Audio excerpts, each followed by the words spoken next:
It's wide, it's kinda weird, and I want one. Samsung is giving us two bouquet-style foldable phones in 2026, but the Galaxy Z Fold 8 is the one I prefer to carry. And that's because it has a completely different look than every foldable the company has given us over the past 7 years. You get a super compact and light design that's nearly identical to a passport with super wide front and main displays. This is a foldable that's tailor-made for consuming content. The Fold 8 also has many of the same innovations inside the pricier Galaxy Z Fold 8 Ultra, including Flex Titanium for minimizing the crease, a high-capacity silicon carbon battery, and an anti-glare coating.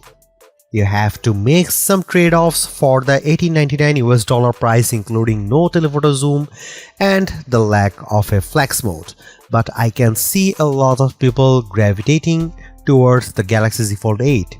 Here is my hands-on impression so far. Samsung's Galaxy Z Fold 8 has a release date of August 7th and pre-orders are available July 22. The Galaxy Z Fold 8 starts at $1899 for 256GB of storage and 12GB of RAM. The 512GB will be $2099 and 1TB price is $2499. The first time I put the Galaxy Z Fold 8 in my hand, I loved it, and it starts with just how light this thing is.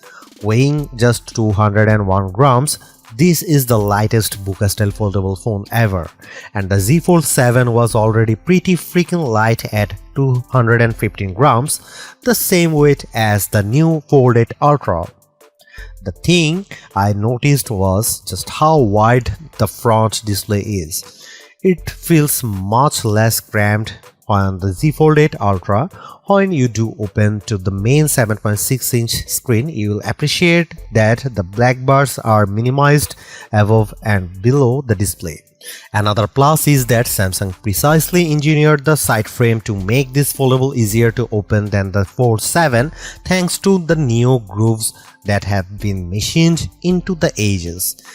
Hit the crease? Samsung has dramatically reduced it thanks to the new Flex Titanium technology, and yet the Fold 8 is tested to withstand up to 500,000 folds, which I saw firsthand in Korea ahead of launch.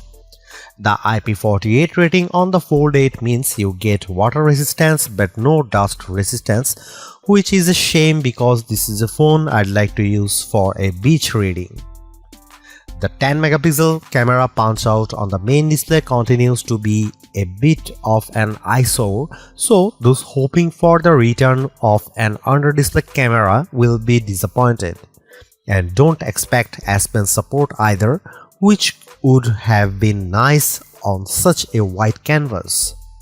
Measuring 161.4 by 123.9 by 4.5mm unfolded and 123.9 by 81.9 and 9.7mm folded, the Z Fold 8 isn't quite as slim as the Fold 8 Ultra, but this is definitely not a bulky handset.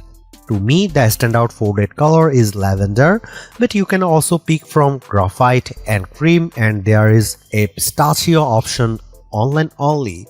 To be clear, Samsung is not the first to launch a wide bouquet-style foldable. Huawei already has the Pura X Max with 5.4 and 7.7-inch displays, but it's heavier and thicker than the Fold 8 and not available in the US.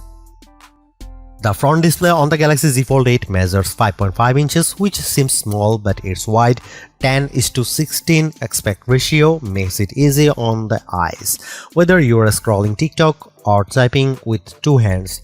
The main 7.6-inch display has a 4.3 aspect ratio that's better suited for watching video than the square 8-inch panel on the Fold. The black bars are there, but they are less noticeable. Flip the Fold 8 around and you get a 3:4 aspect ratio that's great for browsing the web or reading ebooks. I just wish the keyboard didn't take up so much of the screen when you are typing. Samsung has boosted the brightness on the Z Fold 8's main display to a whopping 3000 nits, which is the brightest on any Samsung phone and a pretty big leap from the 2600 nits on the Fold 7.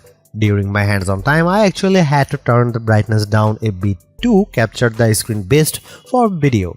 It gets better. Samsung has also applied an anti-glare coating to the main display, so it should be much easier to use outdoors in direct sunlight. Unfortunately, Samsung did not find a way to add the privacy display from the Galaxy S26 Ultra series, which has been great for keeping prying eyes away. There is no getting around it. The Galaxy Z Fold 8 features just two rear cameras, a 50-megapixel main shooter and a 50-megapixel ultra-wide, and that means you don't get a telephoto zoom like the 3x optical on the Galaxy Z Fold 8 Ultra. Provided you can live without that third lens, you should be pretty happy with the photo quality from this foldable. Samsung in particular has focused on better nightography performance for photos and videos, and I tried it out during a demo. The images I took looked brighter than through the Z Fold 7, but I wouldn't say the detail was better. Another upgrade is dual recording. You can record video using both the front and rear cameras at the same time, allowing you to preview the results on the main and cover displays, and with this split screen look you can have some fun with it in real time. The coolest video feature is powered by AI called My Fan Cam. You can select a subject in your video and the Fold 8 will automatically edit the footage so that it follows that person in the frame throughout the clip. I tried it and it works well. My favorite Galaxy Z Fold 8 feature makes perfect sense for a foldable. The improved Now Nudge feature will recommend that you open a related app, and when you act on the tip, it will automatically open in a split view window. Say you get a message asking about dinner for a particular day, a calendar icon will pop up right in the Messages app. This is multitasking done right, and it works for other things like browsing a location, sending an email, or saving a place. Now Nudge will also appear within notifications, which saves time. Samsung has also worked to optimize Gemini automation for its foldables. So if you go to book a vacation using Expedia and have Gemini do most of the work for you, the work will appear in a pop-up window, and you can dive in at any time or just wait until it's time to pull the trigger on the reservation and take over. There is some things I think could be better with the software experience. For example, if you're browsing TikTok and click on comments, it takes over most of the screen and it's hard to see the content. It would be better if the video shifted to the left and the comments were on the right. I'd like to see Samsung work with Google and developers to better optimize apps for the Fold 8's ultra wide screen. If you liked Flex Mode on previous Samsung foldables, you won't find it here. So if you like the idea of using your phone like a mini laptop with the main app area up to the top and controls down below, which has come in handy for me when making Google Meet calls, you will want to pick the Fold 8 Ultra instead. I really need to live with the Galaxy Z Fold 8 to see if my initial infatuation lasts, but right now it's my favorite foldable design yet. I really like the white front and main displays as well as just how light this thing is. Other perks include a greatly reduced crease, a brighter main display, and a pretty beefy battery.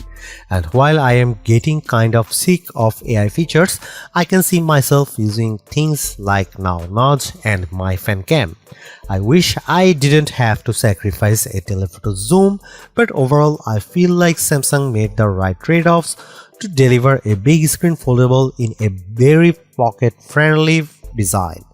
Samsung Galaxy Z Fold 8 pre-orders open up today with general release scheduled for August 7. Prices start at from $18.99 US.